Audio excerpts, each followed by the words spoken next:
What you see behind me used to all be underwater.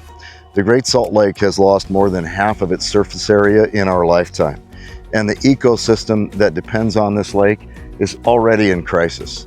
And now someone wants to build the biggest data center in the country on its north shore without doing even one study about what it would do to any living thing.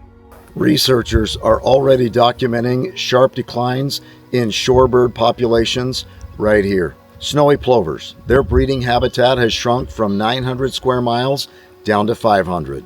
Burrowing owls, long-billed curlews, all declining, all documented, all dependent on this lake surviving. The Bureau of Land Management has identified 24 sensitive and at-risk species in Box Elder County alone. Birds, mammals, native fish, freshwater mollusks that exist almost nowhere else on Earth. This project threatens all of them. Here's how. 9 gigawatts of natural gas combustion produces something called nitrogen oxides.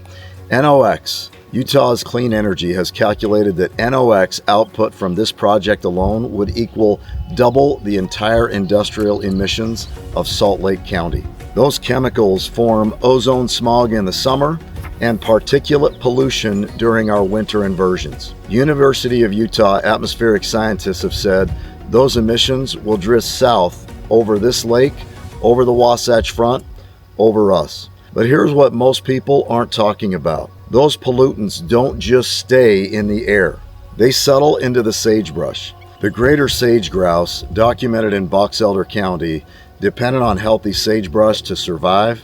Research shows it abandons habitat when industrial energy development moves in. Not over time, immediately. A University of Utah physicist has calculated that this project, at full capacity, would increase Utah's carbon dioxide emissions by more than 50%. 50% more CO2 from a single project on the shore of a lake that is already dying from warming and drought. It's not a side effect, it's pouring accelerant on the exact climate trend that is shrinking this lake and collapsing the habitat of every species that depends on it. Then there's the water. Developers want to divert spring water that feeds this lake's wetlands. They say it's too briny to drink, so it doesn't matter. But it does matter. Those springs feed the brine shrimp. The brine shrimp feed the snowy plover, the burrowing owl, the ferruginous hawk. You pull that thread and the food chain unravels from the bottom up.